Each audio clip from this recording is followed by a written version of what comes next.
Un point d'eau au Sahara occidental, au cœur de l'ère Garaoui. Pour éviter aux femmes les rencontres importunes, ce sont les hommes qui vont au puits. Ils apportent leurs cordes, leurs poulies de fer, leurs seaux de caoutchouc, l'entonnoir pour remplir les outres.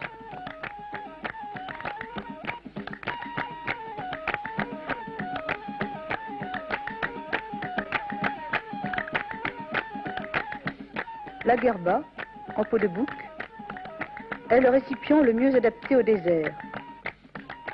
Souple, elle épouse les flancs du chameau sans le blesser et conserve l'eau fraîche.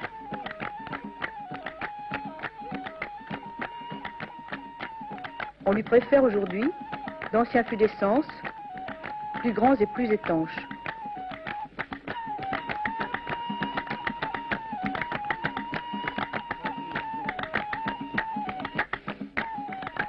Le campement est à quelques kilomètres. La courtoisie du désert veut que l'accès du puits reste libre. Le protocole est respecté. D'abord, la provision d'eau potable. Après les chameaux, on abreuve les chèvres. En dernier lieu, les ânes. Au fond du puits qui tarit, un jeune garçon parfois remplit le seau.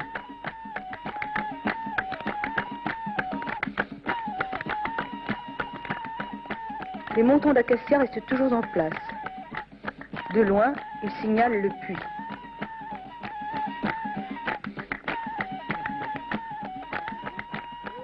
Nourri au désert, le troupeau rentre à Tabelbala, l'oasis voisine.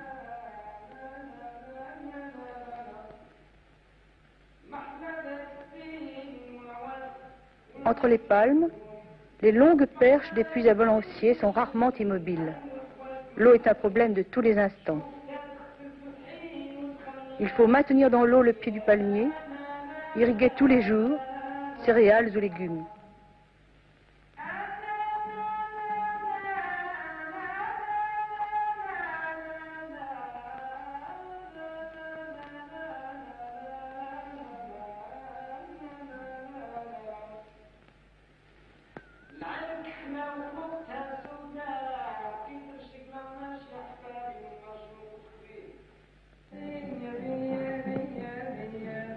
Le tamellat, outil à tout faire, travaille de la pointe et du tranchant, aplanit le sol, dresse les butées, creuse les rigoles. À partir d'un bassin de terre battue, l'eau est acheminée par de multiples canaux jusqu'aux unités de culture, les igmonen. Avant les semailles, le jardin sera entièrement inondé.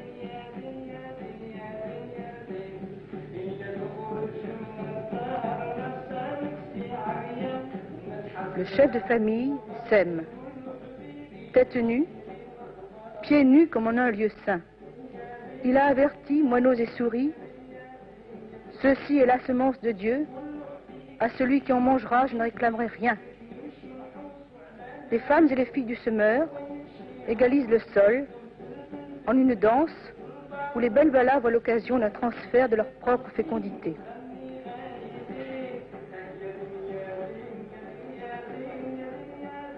L'homme accomplit les gestes. Il revient à Dieu et aux saints de les rendre féconds, d'envoyer la pluie, d'accorder l'eau en abondance.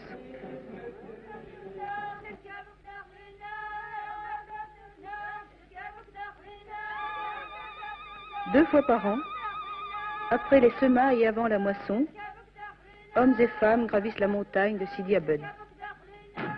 Les hommes font parler la poudre, les femmes égrènent les stridents youyou.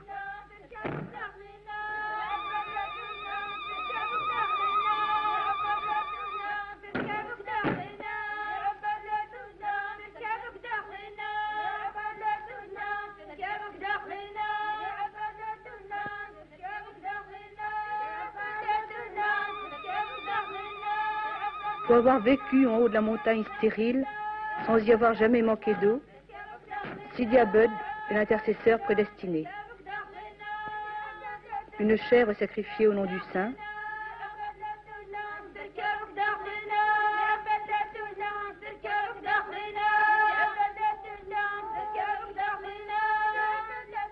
Un frugal repas de galettes partagé entre tous.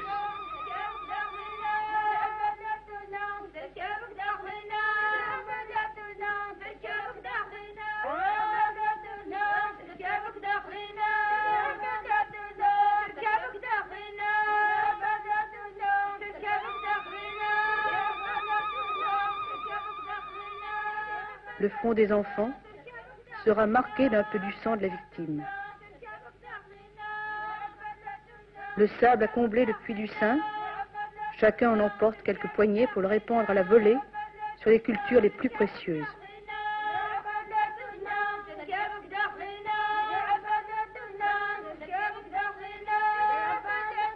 Une danse rapide, groupe hommes et femmes, avant que chacun ne redescende vers l'oasis.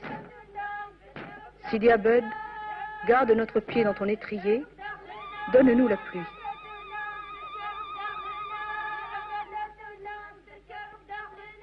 Cependant, au village, les jeunes filles, sous la direction de quelques matrones, habillent Tarenja.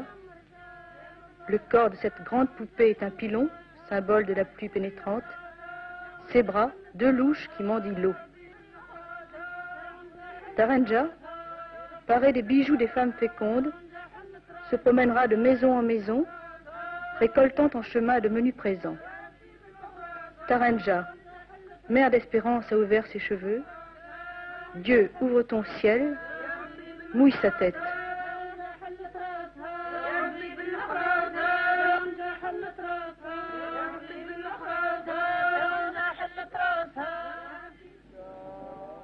Quand vient la grande fête, Kigbia, les hommes se rassemblent en un coin de désert pour réciter la prière du matin.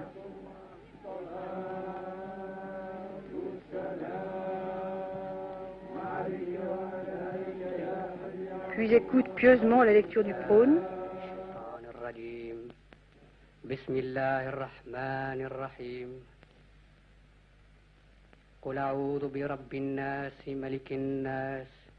إله الناس من شر الوسواس الخناس الذي يوسوس في صدور الناس من الجنة والناس.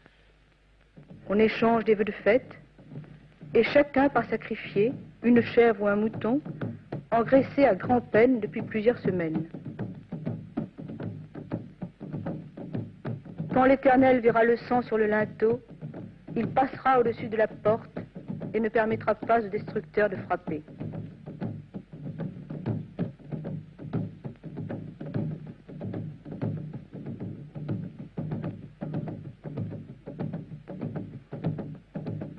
L'abondance va régner quelques jours. Les Noirs, vivant à l'écart du village, organisés en une confrérie puissante, sacrifient leurs victimes après une danse rythmée par les Karkabous.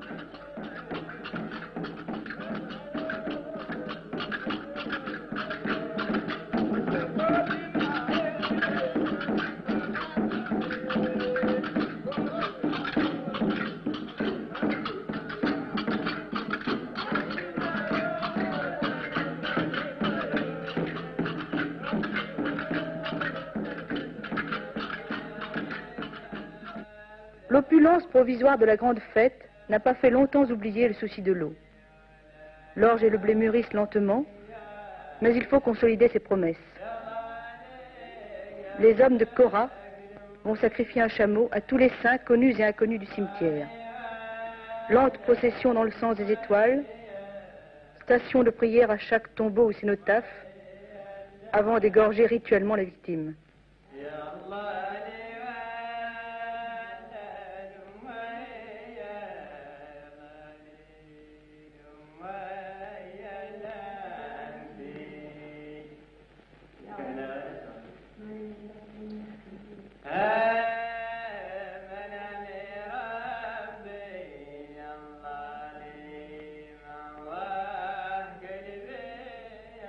De l'effusion de sang, brutale, abondante, dépend la fortune de l'an.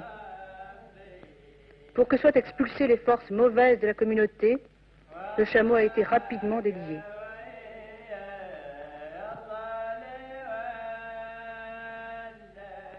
Le dépeçage commence aussitôt, et chaque famille, ayant participé à l'achat du chameau, reçoit une part de chacun des organes essentiels.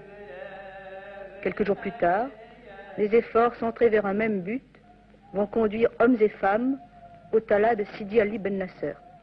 Dès la veille, les abords de l'arbre saint sont balayés afin de ne pas blesser les pieds des pèlerins.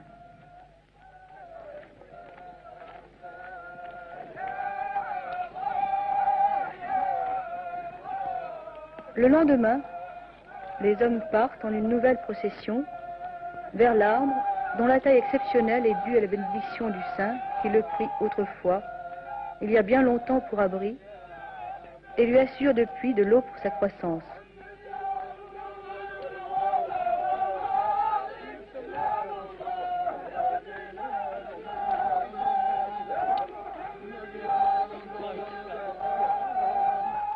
Après avoir décrit 7 tours au pied de l'arbre, les hommes font la prière canonique.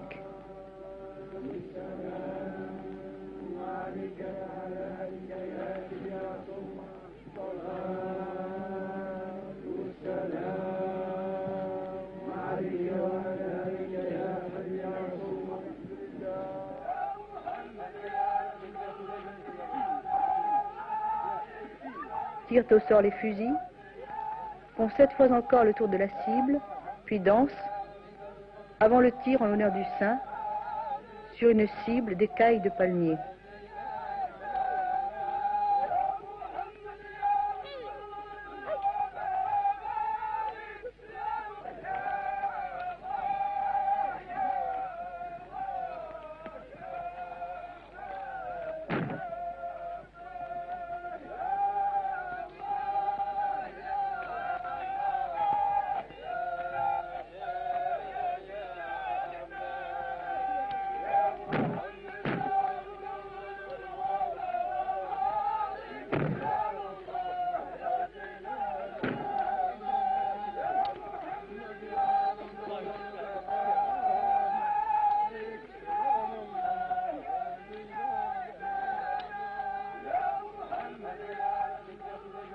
Les femmes, à quelque distance, attendent que les hommes se soient éloignés pour venir à leur tour décrire les 7 rondes rituelles. Elles chantent « Ô Mohammed, tu as une belle coiffure de nuages, donne-nous la pluie. »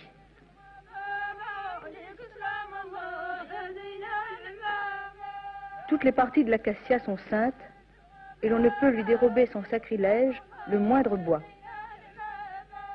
Un petit feu fournit des braises pour brûler de l'encens.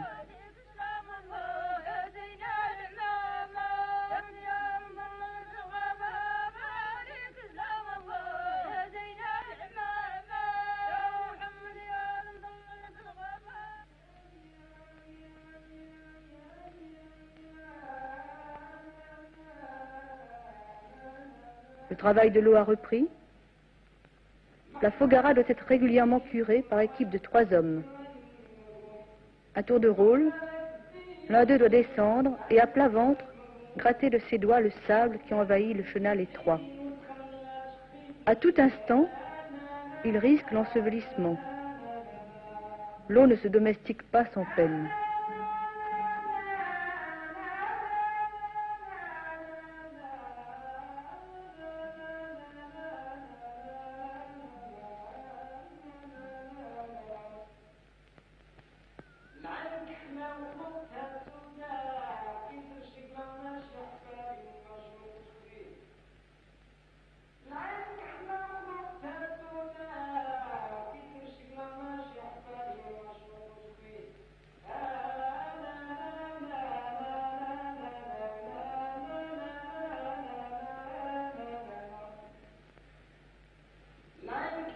Les blés sont irrigués jusqu'à la veille de la moisson. Le jour venu, les puits attendent.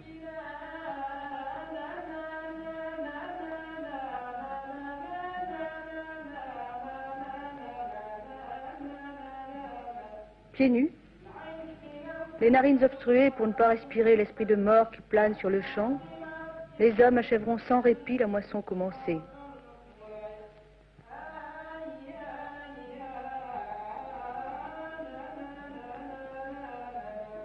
Les femmes n'entrent pas dans le champ.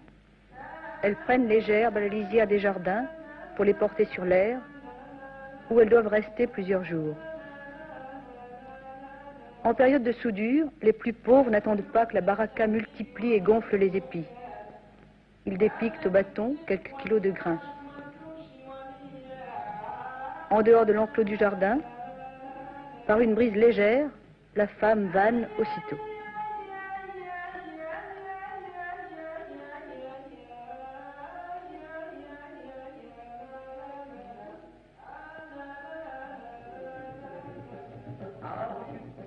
Bientôt, tournant des jours entiers, les ânes piétineront longuement le gros de la récolte.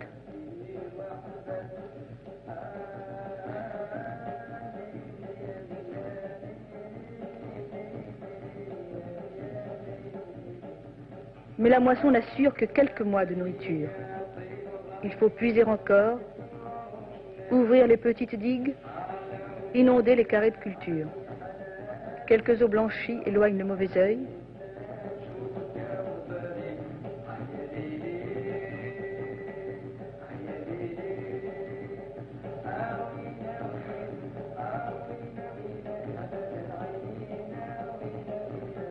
Pas un jour, l'eau ne cessera de courir dans les rigoles, de bruire doucement en s'infiltrant dans le sable.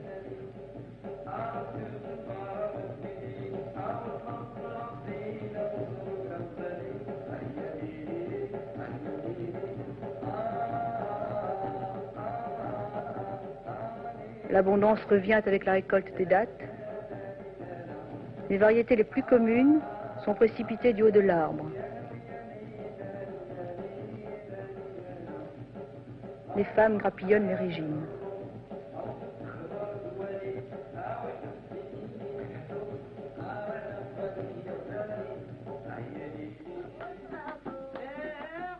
Cependant, la vie s'écoule dans les cours des maisons. Les femmes veillent aux menues occupations de tous les jours.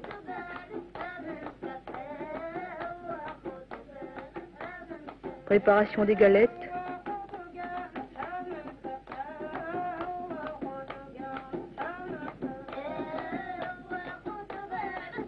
Pilage de l'orge mêlé aux dattes sèches.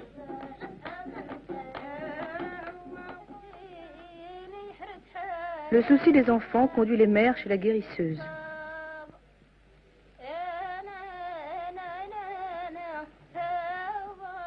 Contre la fièvre maligne, des pointes de feu sur tout le corps, puis une friction au suc de figuier. Non loin, des femmes préparent les tapis qui atténueront le froid des nuits d'hiver.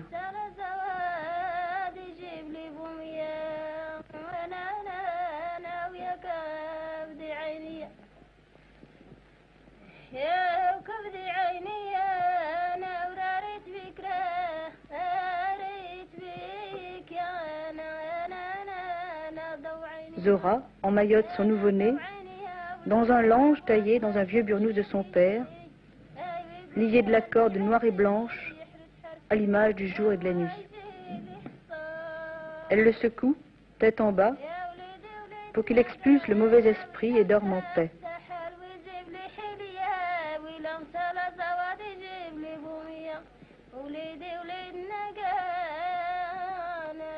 Safran et bouillie d'herbes bénéfiques protège l'enfant en cours de sevrage.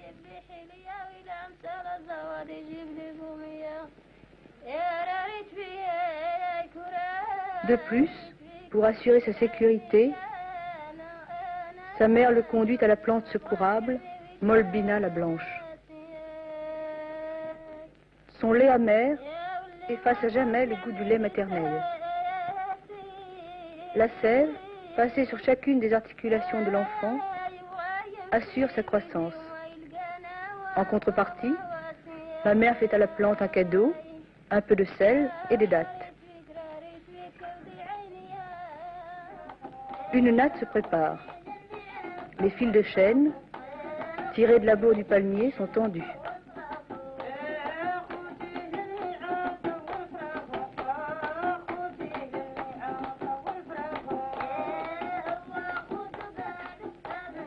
Des folioles assouplies par un séjour dans le sable humide font la trame.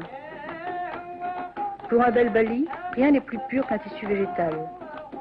Il est plus méritoire d'offrir à la mosquée une natte qu'un tapis. Du palmier encore, la femme tire les éléments d'une partie de son mobilier. La vannerie spiralée devient seau, plat, récipient pour cuire le couscous.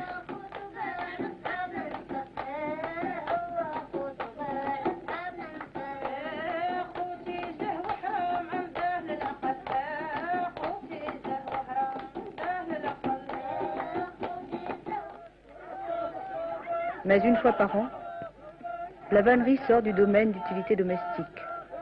Ashura, fête islamique, draine les rites des anciennes fêtes du renouveau. Les femmes font, avec les feuilles préservées au cœur des palmes naissantes, des parures éphémères qu'elles jetteront aux masques. Les masques, un couple de vieillards lubriques qui s'accouplent avant de mourir et symbolisent la mort du champ, le champ dont renaîtront de nouvelles récoltes. Gourgaïcha et Abisha, vêtus de bourres de palmiers ligaturées de feuilles neuves, portant des os en sautoir et des cornes factices, frappent les assistants de leurs longues baguettes vertes et leur communiquent leur dernière force fécondante.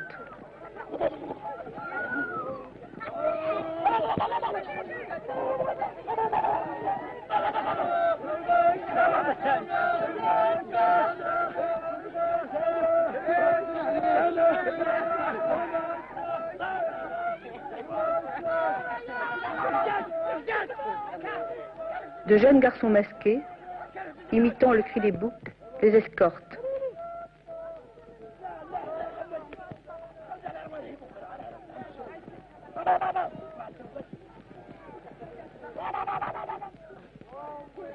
Sous l'arbre sacré, les femmes viennent prier pour que le rythme de la végétation ne soit pas suspendu, pour que l'eau vivifie toujours l'oasis.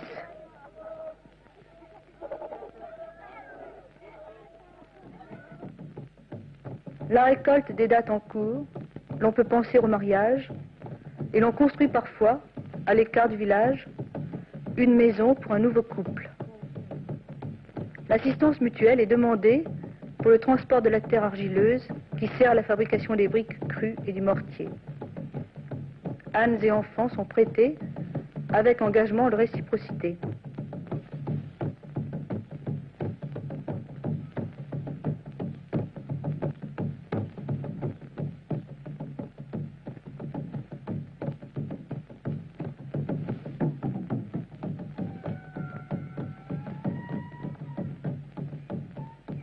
Un seul spécialiste, le maçon.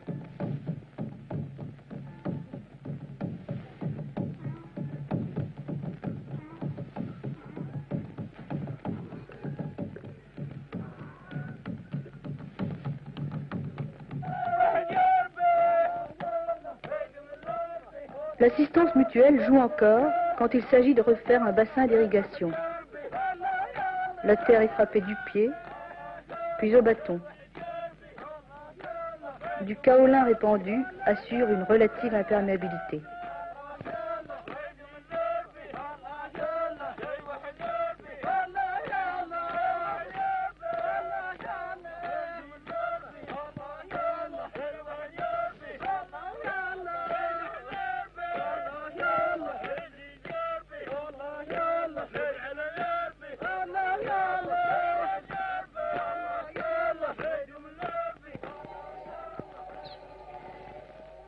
À proximité, les plus jeunes garçons apprennent le Coran en plein air, sous la férule du taleb qui donne rythme ou taloche.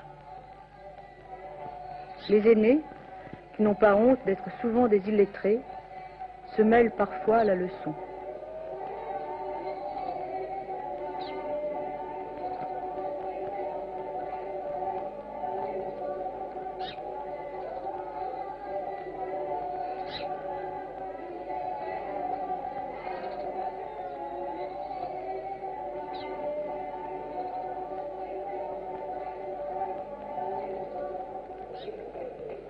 Il y a décidément du mariage dans l'air. Dada a reçu commande de plusieurs tambourins. il tend une peau de chèvre épilée sur un cadre d'anciens cribles, place des éclisses pour que le tambourin ne se déforme pas dans ses chants.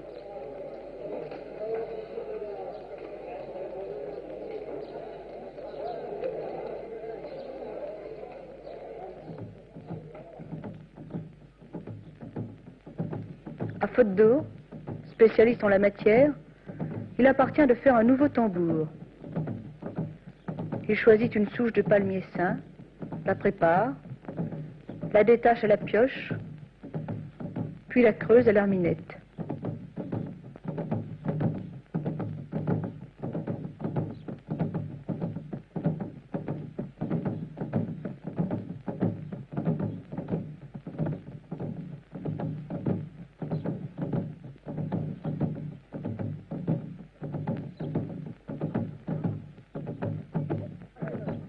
Les œufs et la farine vont servir à préparer une colle épaisse qui unira étroitement la peau à la caisse.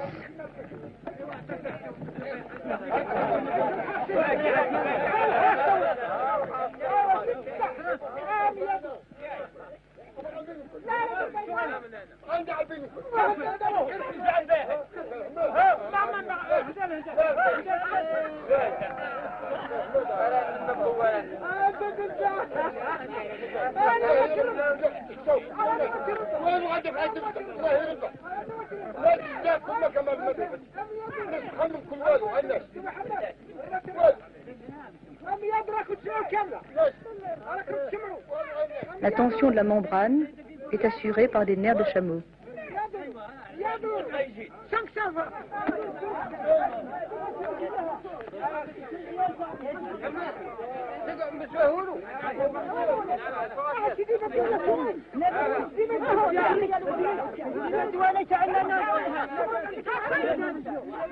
Un sacrifice apaise les mauvais esprits. Pour être toléré par eux, une chose neuve et belle doit être rachetée au prix du sang.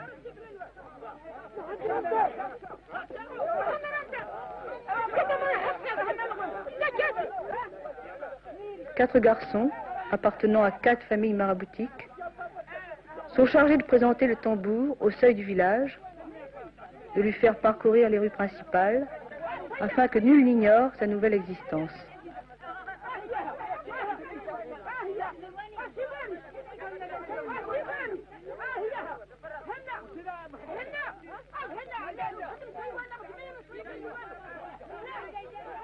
Quand la peau sera sèche et décorée, le shir des célibataires perforera au feu la membrane en son milieu pour assurer résonance et solidité.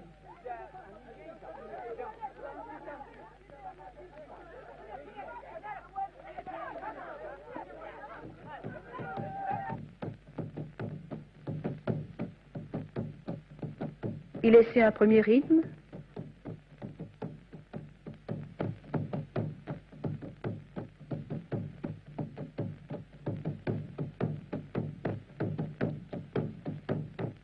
Puis le tambour entre en fonction dans une des réunions de célibataires qui précèdent le mariage. Les chants, commencés au soir tombant, peuvent durer toute la nuit.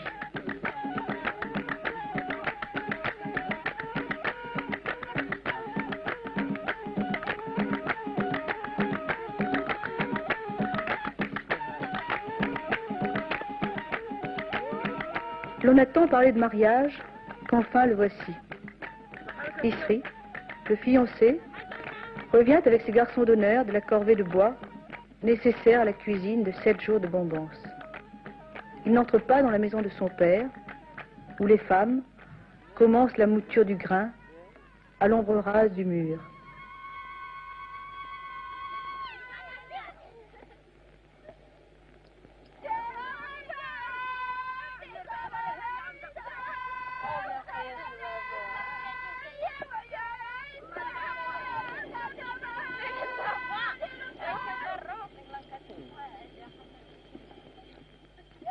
À l'intérieur, d'autres sont assemblés, calibrant la semoule, roulant et tamisant le couscous, commençant à cuire les nourritures.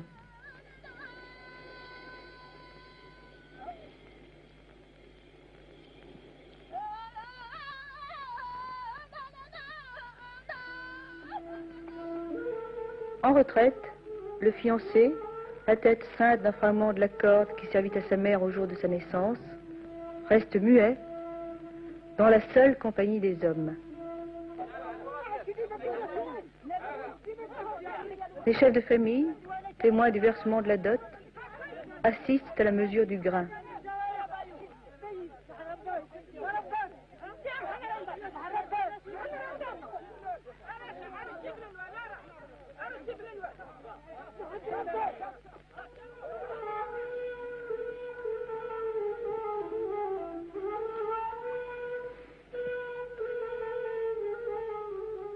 Dans la crainte d'un sortilège féminin, ce sont les amis du fiancé qui préparent ses vêtements. Isri ne doit pas toucher une aiguille, il prépare les fils de couture.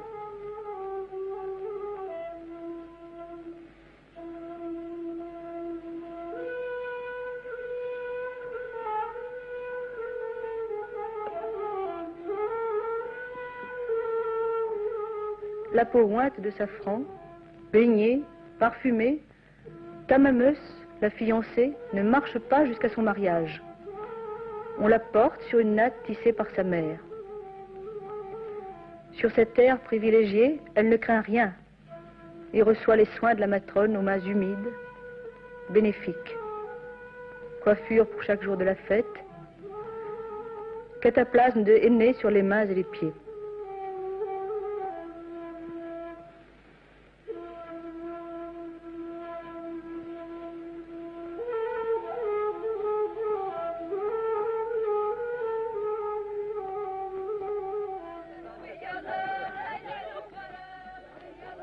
Les femmes se pressent dans la cour de la fiancée, admirant la dot, foulards, vêtements et pacotilles.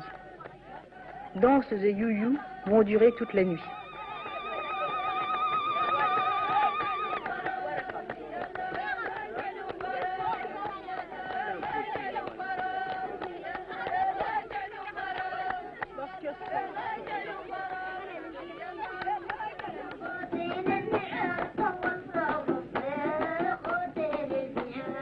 Au matin, sur une terrasse proche de la maison du mariage, les tambourins des petites compagnes de la mariée annoncent l'heureux dénouement.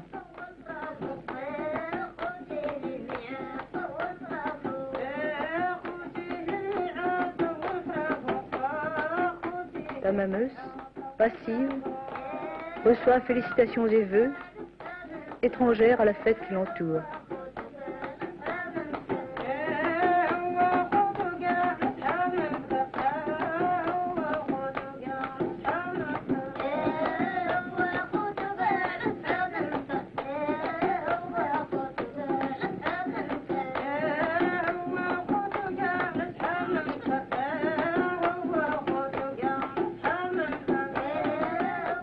Bientôt, elle ira prendre sa ceinture dans la maison de son père, intégrée par 2 femmes de souche maraboutiques et quelques pas de danse, dans la société des femmes mariées.